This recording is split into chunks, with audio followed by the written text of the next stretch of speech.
Well, in Glasgow, you had three kind of main record shops. You had Graffiti in Queen Street, and you found that was more kind of based for the Johnny and the Self-Abusers. And it was a guy called Scott McCarthy was the manager in there, and he worked on there. And then there was Bruce's record store down on Renfield Street, and then Listen. And you found that people actually gathered about record shops starting from maybe, I'd say it's January 1977 when people started kind of hanging about record shops, and I'd hang about things Bruce's record shops, and that's how you got to actually form bands. I'd say that most of the bands that were formed in Glasgow at that time were actually formed from record stores, and things like Graffiti had copies of a punk magazine from New York, whereas I used to send it to London to Rock On and Compendium Bookshop to get copies of that sent up to Glasgow. But then you actually had shops in Glasgow were actually stocking kind of fanzines, and then you had some kind of local fanzines like Ripped and Torn. Was Tony Drayton, and you had Trash 77. But then you had a couple of ones that actually came out for one issue, and they weren't really basically they were fans of the Clash, fans of the image of the Clash. They weren't really into kind of punk rock as such, you know. The kind of people that just turned up was 1 week with the Clash across, and then suddenly was 3 months later they kind of withdrew. And you found it was hanging out those record shops. Stephen Daly worked in Listen. Big John from the Exploited, he worked in Listen. Brian Taylor from the Pastels, he worked in Wee Blogs. Quite a few of the guys actually in bands. Mickey Rooney from Primevals, he worked in Blogs as well. Callum Cuthbertson, he was in the Subs. So all these guys were actually working in record stores, and you walked in, so they actually knew what was actually happening. So it wasn't like you walking around and somebody was actually into Genesis or into the third year band or whatever. Basically these guys actually knew what was actually happening on the punk scene kind of worldwide, and if you had any questions you could ask them, and then they'd play you stuff. Like if you knew the Heartbreakers record was coming out on, it was a Monday, you'd get it on a Saturday and they'd have it, and they wouldn't mind actually playing it for you, and you can actually listen to stuff, you know. And they were kind of helpful that way. And in those days you went to a record store. I used to go to a record store 6 days a week. I'd go in there about 11 o'clock and stay there. It was 5 to shut to get thrown out. And first time I met Alan Horn, he used to hang about his Bruce's record store, and he'd hang about not speaking to anyone, stand at the side until they'd tell Alan, would you mind actually leaving the shop? I mean, I got to stay behind because I knew the guys behind it, and I was kind of pals with them. But Alan would hang about these stores all the time, you know, which I find quite surprising. The kind of the story of Alan actually, he first met Edwin Collins at a Bowie gig. I know that's not true because Edwin's in the same record stores. In fact, there's this kind of story about Piccadilly Circus. He said if you stand at Piccadilly Circus long enough, you'll meet everyone in the world passing by eventually. Well, if you stood at that corner of St Vincent Street and Renfield Street, you'd have met everyone in the punk business in Glasgow at one point, because everyone seemed to cross St Vincent Street, you know, either going or coming from as a record store. Yeah.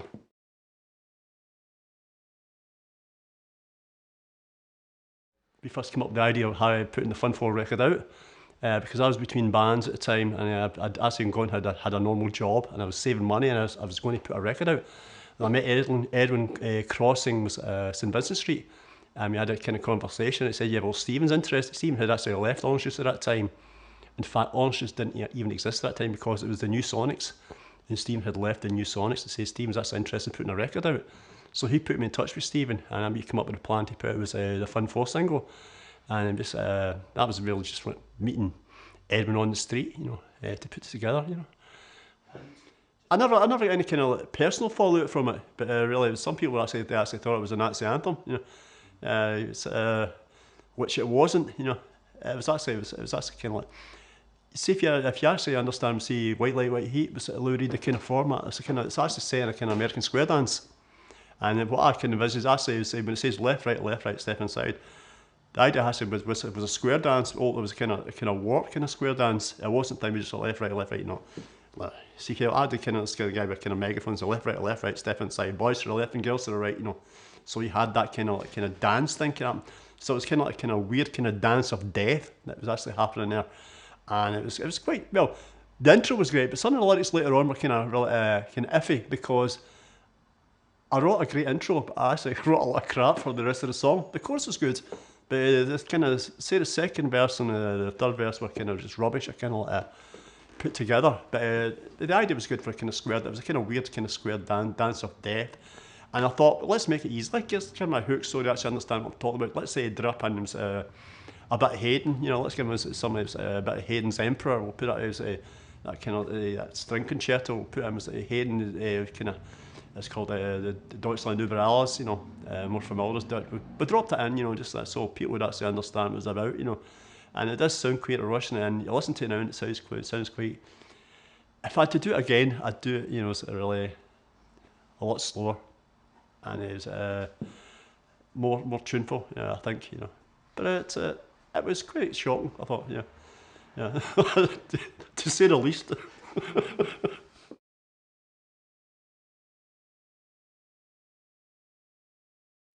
We put the record out, and it was meant just to be a one-off, because the singer Rev had actually said that he was leaving anyhow. He's just here for the one single. So we actually continued, and it was a different kind of vein. We did it was a fun three. It was actually me and the bass player Colin and Stephen. We went into the same studios and recorded quite different songs. We did a song called Over the Side, or Transmit was called, and another song, Missing My Bed, and we recorded it with me and vocals and playing organ. And Alan Horn actually drove the van. He drove us out to time with Strathern. So as we did those demos, it's that as a fun part. And Stephen took it down to London. Didn't get much interest in London, but we took it to Bob Last, and then Bob Last actually said, "Oh, why don't you do the same kind of singles you did before? You know, we'll put it out in fast if you bring the singer back." I said, "No, I just declined. I wasn't interested in actually going back to that, because actually I quite enjoyed it as a singer myself, you know, because I'd had kind of guys who were vocalists instead of singers, and I quite enjoyed it. I thought my singing voice was better than theirs, but we continued. Me and Stephen actually continued even after the bass player left. We did a single with the Cuba Libre, Back from the Dead. Stephen was on drums, and we had Nick, who's in the Lonewolves now, was on bass, and Laurie, he was on guitar. We did Back from the Dead, and Stephen gave a copy to Brian Taylor, who was Alan Horn's flatmate, and gave it to Alan. Next I got a phone call from Alan, asked me did I want to. I said, was it put the single out on thing on postcards at the moment, but I'd already actually made a promise to Cuba Libre I'd put out on their label, so I couldn't break that, you know. So, but that was an interesting thing. So I could have been in postcard earlier than people thought, you know.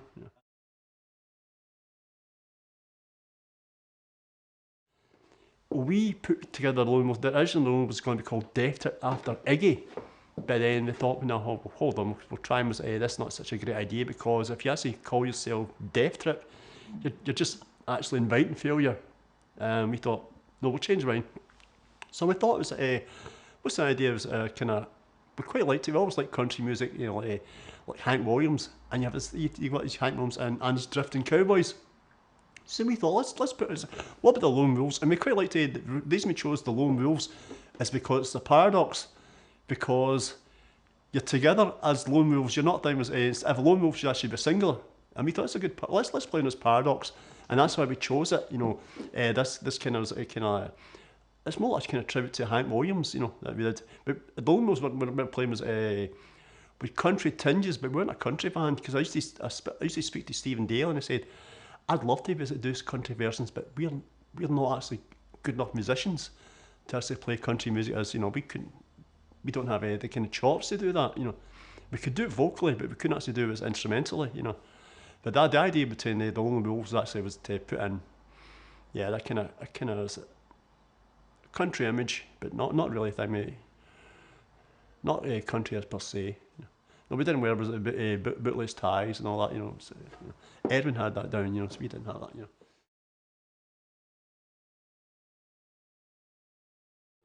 Alan had he got some money out of him after he was setting up the Swamplands thing. He came up to Glasgow a few times. Swamplands, we were speaking about that since maybe February 1984. He'd come up a few times, and he kind of had meals, and he was basically laid out the plan and who was going to be involved in Swamplands.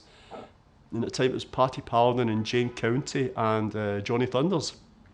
That was the original thing, was kind of like his cast. and Paul Quinn was in there somewhere, and eventually Paul brought out the first record. But that was the premise he put. It was Johnny Thunders, and it was Pat Paladin, and then you can come in, so make it kind of more kind of rock thing. And then by and by, was actually when we done demos and did a show with Orange Juice at was it Hammersmith Pally, the one we did that one. Did a show with them, and you found later that Johnny Thunders was actually pulling out the project because he actually thought it was an album type of deal, and he wanted money for an album. Whereas I think London Records, because of Johnny's actually reputation, were only prepared to actually give him a singles deal, and he kind of pulled out it, you know.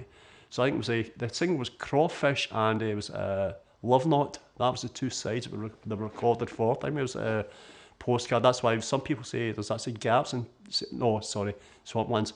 If you look at Swamplands' catalogue, there's gaps, and you find out. I explained to someone what the gaps actually were. The gaps were actually, one of the gaps was the Johnny Thunders single, and Patty Paladin. That's a gap under them. Another one is ours. It was a Flyaway. That was another one. That's another gap which wasn't released. We had a single we'd recorded with Phil Thornalley, who did The Cure. We recorded that in Rack Studios, and we recorded 2 B-sides just around the corner. So so Alan played it, and we listened to it and thought this isn't very good. That's why you've got gaps in Swamplands that are in the catalogue, because the projected releases were actually Johnny Thunders and Patty Paladin, and there's James King Lonewolves Flyaway. That's the gaps in Swamplands, you know.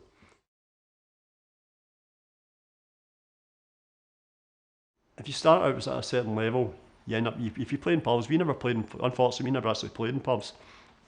So you never had the thing where you basically turn up your amps really loud. So we always used to actually, amps were quite quiet on stage because we had them through a PA. So we went to visit, it was John Cale coming to Nomis, and we actually run through the songs. So the first thing they walked up to me, just turned everything up to 10, you know. And going, what? He actually wanted to really as the band, to hear the band really loud, which we weren't as attuned to that kind of that way of thinking. We were actually more attuned to, let's make it so we can actually hear what we're playing, you know, not, you know, so I like to hear that the drummer's playing the guitar. So it came in with these ideas, and you find him, you come in the morning, and he was sitting playing the piano with one hand and reading the Times, you know, in the other hand, you know, and we thought it was a toilet downstairs, you know, around about 2:30 every day. John Cale would go to the toilet, you know, and he wouldn't come back for a while. And I found out what it was, the fact that it was actually, there was a pub around the corner, but the pub stopped at 2:30, and John Cale would go to Tesco's to get himself cans of Tartan Special to sit in the studio and drink cans of Tartan Special, you know. I mean, we thought we should go to the toilet, you know. We were quite naive. And of course, as fans, the first time we out in the pub, and the first thing we asked is, what were the Stooges like? What were the Stooges like? We weren't even talking about the Velvets. What were the Stooges like, you know? And he said, Ron was a pretty poor guitar player. Yeah, that's what he thought, you know. And that's why it sounded that way, you know. But basically, he must have heard every band that's ever recorded with John Cale. He must have, what's Iggy like? What's the thing was every, what's Lou like? And we've got some good tales about Lou Reed, you know. And at that time, there's still quite a grudge, you know, with having Lou Reed, you know. And he gives a tale.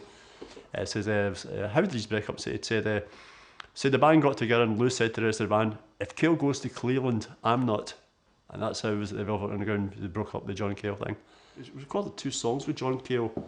We called was Step Away, and it was, in fact, the original version of The Angels Know. That was John Cale. We recorded, the original version was with him.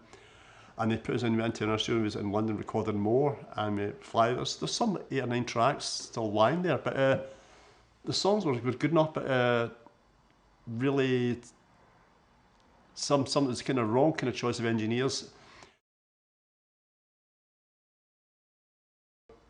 We knew the band was breaking up, but so I think it's there's a thing called some of these stages, denial.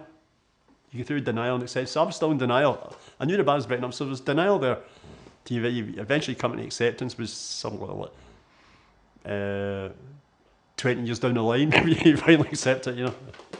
Yeah, so the band were breaking up, but we were doing, the last show we ever did was actually in Glasgow at the QM. That was the last show we did. And we used to be quite, I don't know, pernickety. We'd never go on stage with kind of like blue jeans or trainers. And I think it's the only gig we ever played. We actually just turned up with trainers, and then I'm saying we just couldn't care less, and just walked on. That was the end, We just actually had stopped actually caring about it, I liked those songs, and actually I'd done versions of those songs. I went back to full-time education around about 93, 94. I went back to Strathclyde University. I got a degree in applied music at the time. Was Strathclyde University. So I did that, and I did basically did the album there, did demos for the album with a guy called Jim Dogood, and who's done a lot of stuff with Paolo Nutini. And he's got an Ivor Novello Award, and his ASCAP Songwriter of the Year was just there from America. He did it in Campbell Owens from Asset Camera. Campbell was on the same course, so me and Campbell played bass on it, so we did quite a lot of stuff. And Mick Slavin, we brought him in from outside, so we had this kind of 24-track studio, basically just in recording, we did versions of it and a few new songs, and we said that sounds pretty good, but then something quite missing. You say there's the songs there, the menace isn't there, and the one thing I say about Jake in the band, that you can have Lonewolves, you can have me singing the songs, and that Jake adds the menace to the band, and so Jake's got his own studio down Carlton Place, so we met up. One of our friends is a comedian, a guy called Gary Little, one of the kind of Scottish comedian. Met at a show and says, "Hey, we'll try something out." So we tried some of the guitars. It's not bad. We'll try this. Let's kind of build on this. And Jake said, "Hey, well, I've got downtime in the studio. What we can do is we'll pay the engineer and producer, and we'll use the studio to record, so we got that. So, okay. So we brought in, kind of tried out a couple of drummers, and then brought in Nick and Joe, and then started recording on the album with a guy called Danny Mitchell, who'd done a lot of songwriting mid-year. I know it's not a favourite word around these parts, but he did he had a couple of big hits with mid-year, songwriting credits, but Dan's a very good engineer. The thing is that we had time in the studio this time. I basically spent my time editing. If some even say that snare drum's out, we would actually go in and actually move that snare drum and basically do whole tracks and edit everything. And it's the first time we actually did a record where we actually felt we were actually producing the record and not just actually doing production and putting stuff on it. This time we were moving things about and doing massive edits, taking sections out and going back. And because Jake had the studio, we had the luxury of being able to afford that. Whereas if we'd have did it normally as in a studio around here, I think we would talk about £20,000. That album would have cost to make. The album cost us £3,000 to make because the thing was we had the studio, but we took a very long time doing it, and because I had other commitments, so basically an illness in the family, which is an outstanding illness now. I couldn't be there all the time, so I had to have other commitments. So that's why it took so long. And we kept looking at things as we'd noticed things weren't quite right, and we go back and we'd sit about. There's days we'd sit in the studio listening to playbacks and not even touch a guitar, and the whole thing's, but we'd maybe copy a part of a bass over to another part, and that's 8 hours was ate up by just small things. We were saying that doesn't sound right, the whole thing, and it's quite well put together because and things we've actually found the songs that we thought were going to be the ones that were we call it more kind of commercially appealing. We actually found that they became the weakest. I found that the Beatles Die and there was Happy Home. We actually found ourselves at the time we preferred their material on the album because those were kind of the first songs we did, and we found that the other stuff, because we had did more work on them, they were kind of newer and fresher. We actually prefer them, and we can hear the difference. Other people can't. I don't know if other people can, but we can actually hear the difference in it, and it sounds. Those two songs completely different from the rest of the art from the album. Yeah. And it's got a theme about it as well. Yeah, you don't actually see it. Sometimes you have a theme about your recording. You don't actually realise when you're doing it, but then you look at it and say that there seems a lot of mortality in this album, you know. And what it's not just talk about your own mortality, it's actually was your friends' mortality and your parents' mortality, and is just in a song on it called Bristol Summer. When we recorded that song, I'd say everyone in the band had a full set of parents, and say right now, I think me and Jay have got our mothers, and everyone else who was actually around at the time we actually started that song is gone. And a few of the guys actually were connected with the band, the original road manager, Billy Wharton, he's away as well, he's gone. You see a lot of people have passed away, and it just seemed a theme. And you listen to the lyrics of the songs, and you don't actually realise at the time when you're writing them. And then you realise this is, it's a thread that's running through the whole album. From the, it just seems a lot of death in it, you know. And it's not an intentional death, it's actually, we seem to be speaking of mortality. More than probably is, I don't know if it's healthy, no, but it's and at the very end of the track, the very last track, the Step Away, it says I'm screaming, I'll see you on the other side. And I'm going, wait a minute, this is you know, those are the exact same lyrics I'd recorded with John Cale, but it just seemed the whole album is actually, if you looked at every song on the album, it's about mortality. And it's not a grim, it's not glorifying death. It's a kind of recognition of mortality, you know. Yeah. There's a slight lyric change in one of the songs, Bristol Summer. It's actually saying, it's actually, the engineer says it's one of the saddest songs I've ever heard in his life. And he just goes, the last line's actually changed. It's just, if we could see the ones we love one more time, you know. And that's just the last line on it, you know. And that's the only thing that's actually changed. The song was different. It was a different last line, you know. But that's how, if we could see the ones we love one more time. And that's what's about, you know. Like you look back and it's all you see. Because I think when we originally recorded it is back in 1984-85. We were streaming was Talk to the Dead. We were seeing dead people, but they weren't actually dead yet. You know, we were talking about dead people. It's actually real now, because instead of speaking about mortality and death, you know, it's too real at times for us, because, you know, too many people we actually know and care about actually have passed on since then. And so it does have that kind of added meaning, you know. Whereas actually I don't think I would have had the same kind of import if we'd have done that back in 85. I would have brought out, it's still the same song, it still sounded good, but it wouldn't actually meant so much, you know. Yeah.